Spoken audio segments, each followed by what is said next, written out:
भारत एक विकासशील देश है और तेजी से विकसित देशों की लिस्ट में भी शामिल होने के लिए आगे बढ़ रहा है, जिसे और ज्यादा तेजी देने के मकसद से हम डीएनए में अक्सर विकसित देशों की डेवलपमेंट की तुलना भारत से करते हैं, ताकि हमें भी पता चलता रहे कि विकसित देशों में ऐसा क्या है, उन्होंने ऐसा क्या किया है जिनसे भारत भी सीख सकता है।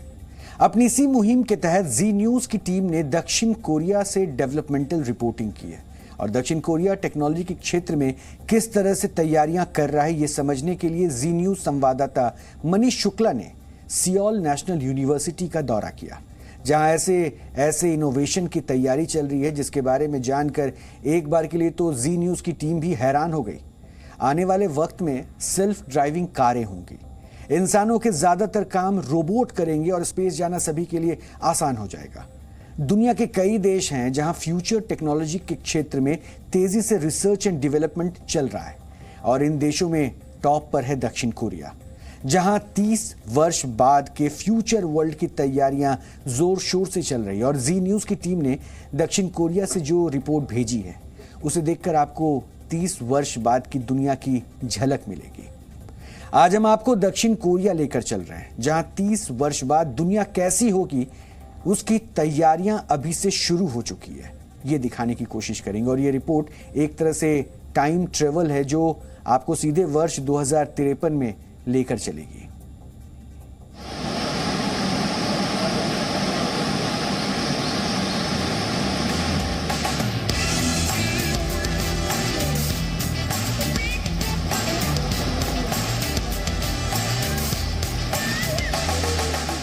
Welcome to the future.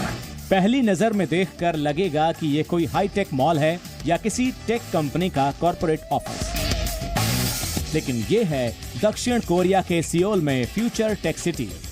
इस सेंटर में पहुंचते ही आपको लगेगा कि आप इस दुनिया में नहीं बल्कि वर्ष 2053 की किसी दुनिया में घूम रहे हैं।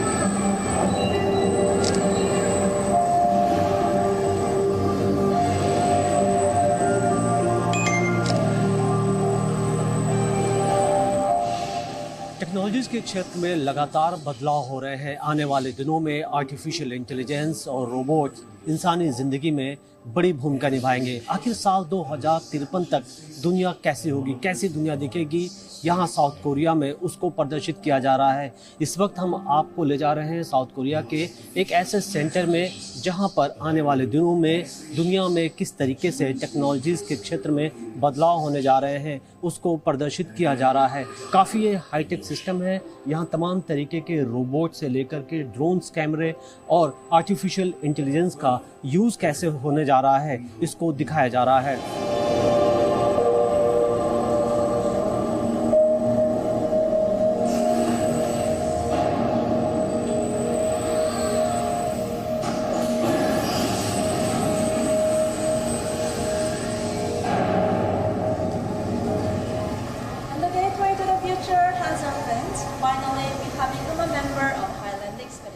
साउथ कोरिया के टेक्नोलॉजीज़ की पूरी दुनिया लोहा मानती है। आखिर साउथ कोरिया ऐसे ही नहीं, टेक्नोलॉजी क्षेत्र में एक तरीके से किंग बन गया है। लगातार यहाँ एक से एक एक्सपेरिमेंट किए जाते हैं।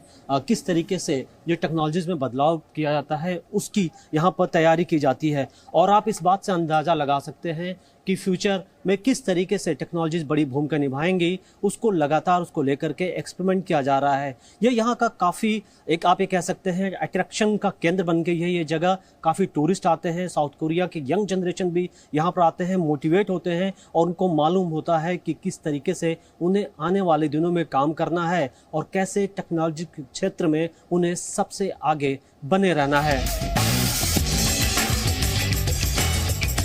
Welcome to the future. अब आप फ्यूचर ट्रांसपोर्ट में सवार होने वाले हैं। ये है हाइपर लूप ट्रेन जो चंद घंटों में आपको दुनिया का चक्कर कटवा सकती है। 2053 तक ट्रांसपोर्ट सिस्टम में भी काफ़ी बदलाव आने वाला है। यहाँ पर हाइपर लूप दिखाया जा रहा है। यहाँ बताया जा रहा है कि किस तरीके से इंसान एक जगह से दूसरी जगह पर बेहद कम समय में पहुँच सकता है। यहाँ बताया जा रहा है कि सैन फ्रांसिस्को कोरिया से महज 30 मिनट की दूरी इस सिस्टम के ज़रिए तय की जा सकती है। यानी आने वाले दिनों में इसी तरीके से लोग यात्रा करेंगे। तो हम इस हाइपरलूप सिस्टम में जा रहे हैं।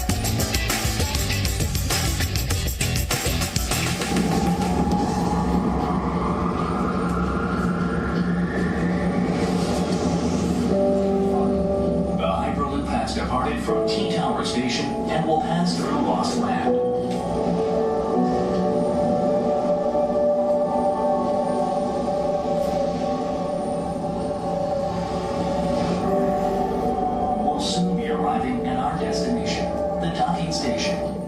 तो यहाँ आपको इस वक्त दिखाया जा रहा है कि हाइपरलूप 13,000 किलोमीटर प्रति घंटे की स्पीड से चलेगा और लॉस एंजलिस से सैन फ्रांसिस्को की दूरी महज 30 मिनट में तय की जा सकेगी। ये एक तरीके से ऐसा सिस्टम बनाया गया है कि लूप के जरिए यात्रा होगी और किस तरीके से बाधाएं आएंगी, किस तरीके से लोग यात्रा के दौरान फेस करेंगे सिचुएशन को, यहाँ पर इसे प्रदर्शित किया गया है।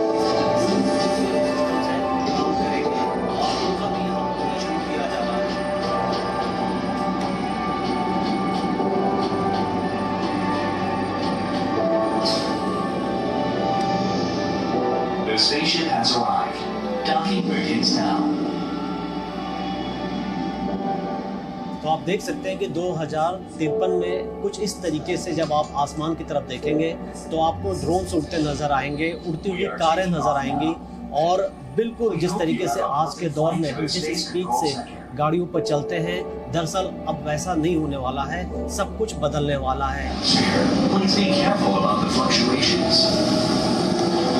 सोचिए, जब जमीन पर 13,000 किलोमीटर प्रति घंटा की रफ्तार से सफर होगा तो आसमान में भी इंसान की छलांग कितनी तेज हो जाएगी। ऑटोमेटिक रोबोटिक सिस्टम से स्पेस तक का सफर करना सुरक्षित भी होगा और आसान भी।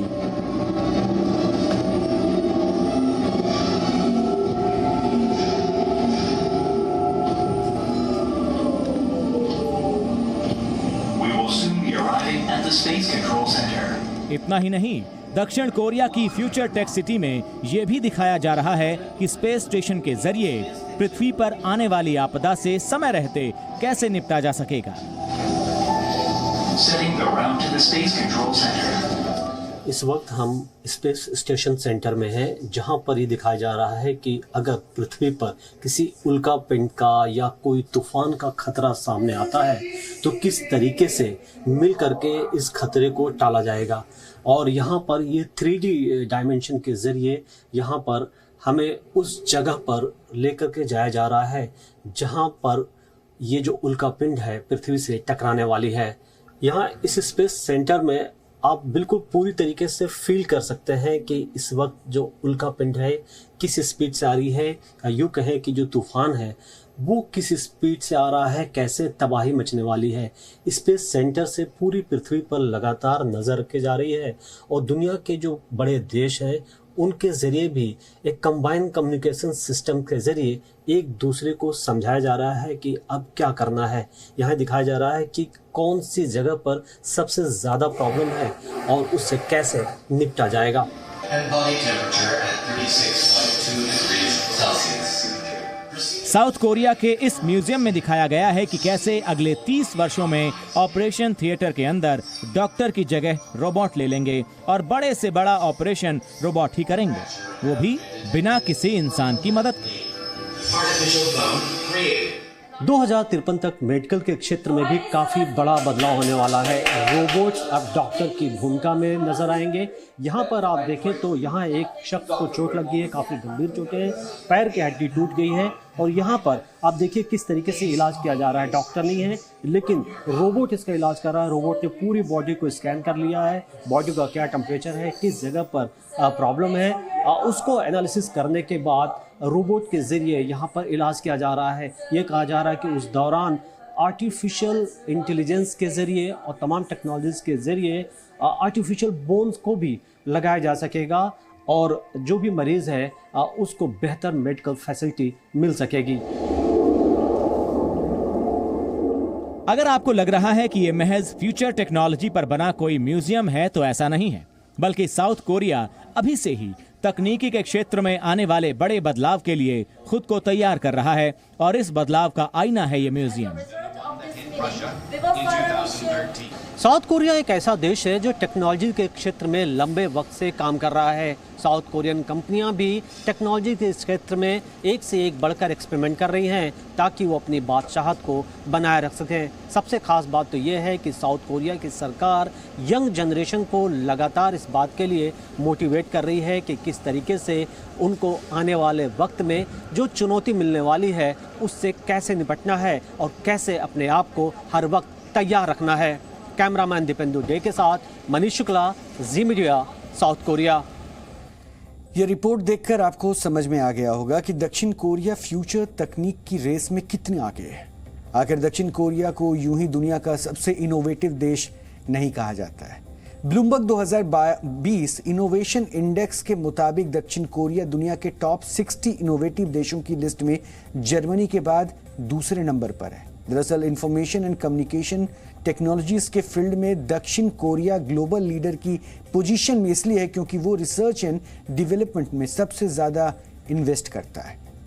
रिसर्च एंड डेवलपमेंट पर दक्षिण कोरिया का ये फोकस वर्ष 1962 से बना हुआ है, जब उसकी पहली पंचवर्षीय आर्थिक विकास योजना बनी थी। सभी देशों की बात करें तो अपने जीडीपी का सबसे ज्यादा हिस्सा रिसर्च एंड डेवलपमेंट पर खर्च करने में दक्षिण कोरिया दूसरे नंबर पर है। पहले नंबर पर इजराइल है जो अपने जीडीपी का 4.9% हिस्सा R&D पर खर्च करता है।